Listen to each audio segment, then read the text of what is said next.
we'll go to the next pattern that I've seen in regards to how to build a billion-dollar company overnight. And so the next pattern is surf the market expansion. And I think this is a really good one, okay? So the next market pattern, surf the market expansion. And I've never been a surfer, but I've spent a lot of time watching surfers in California and in Europe. And I find it very fascinating how surfers, because I've been an athlete myself, ride, the key is to ride the right wave. If you don't ride the right wave, no matter how good you are as an entrepreneur, you may go up a little bit and then just crash because the wave is not big enough. So it's critical to surf the right markets. And so I'm going to give you, once again, the cool thing about what I'm doing is the size of the market. Of course, you want it to go up, but you don't need to have any numbers. It's all relative.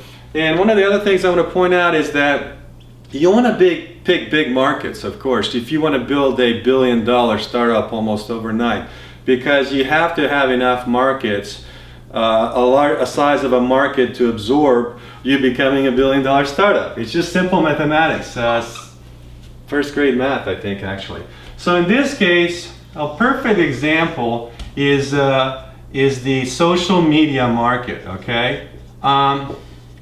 If you look at this from just a simple perspective, the Facebooks, the MySpace, the Twitter, the LinkedIn, and so on, okay, what happened was the market is accelerated, and I think of course, it's somewhere around here. There's still expansion, in terms of the social media, but what's happened is that, if you look at how to surf the market, what happened was that the mobile subsector of social media kind of went like this, and then it just expanded. Okay, so this is the mobile social media. Okay, so what's happened is that you have a social media market. And of course, it started with desktops, MySpace, Facebook. And then within that, as Apple and Samsung and all these different companies, and Google, Androids, came out with smartphones, the mobile social component of it just accelerated. Actually faster, it accelerated faster than the social media market in itself. So what happened was, within this mobile component of social media, you had a company like Instagram, okay, come out with photo sharing, even though, for example, Flickr was available on a desktop. But what they did was they made social sharing of photos very easy via a mobile device. And of course, they started with iPhone. So this is the reason why Instagram got bought by Facebook for $1 billion. And don't get me wrong, I mean, their growth rate was phenomenal, but they made it very easy to share photos. So what they actually did was they rode the mobile social wave, which at some point over the last few years started accelerating even faster, okay, than the social media category. So both of these markets are expanding, or even today are expanding. So what happened was the social media expansion, okay, going up, okay, accelerated. But the irony is that, so imagine you're driving a Lexus on this one, social media, and then you had a Ferrari come in and take off like a rocket almost.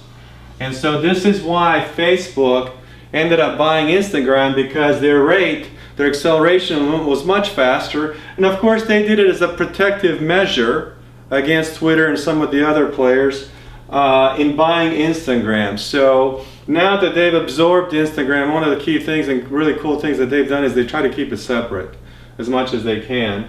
And of course now Instagram is going from pictures to videos. So that's another way to build a $1 billion startup almost overnight. In summary, so this could be, once again, market wide, okay? And in summary, you want to ride, and notice that I put it under the curve on this one, because within an overall market, even if it's a new market or an existing market, is that there's always a subsector that starts taking off much faster. I think another perfect example is Tesla Motors. Tesla Motors came out with an electric car, but in reality they were not the first. I mean, in fact, to some extent Toyota built the awareness for an alternative energy car.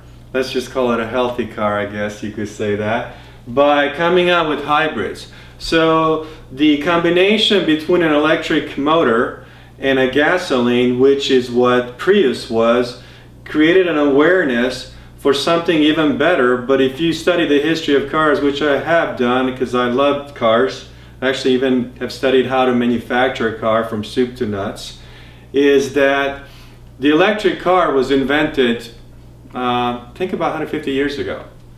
But you know, throughout its history, for whatever reason, it didn't win out. Of course, it didn't win out because gasoline was cheaper, and there's always a battery issue. But if you look at Tesla Motors, they have done the same thing. Okay, you have the automobile industry, okay, and then within it, you have the hybrids, okay, take off, and of course they're taking a little longer. I think one of the reasons is the cost, but there's still a lot more hybrids today than 10 years ago. And then within the hybrids, there's another sector that came up, which was the electric car, and this is where Tesla Motors is playing in, and actually they're the dominant player right now today.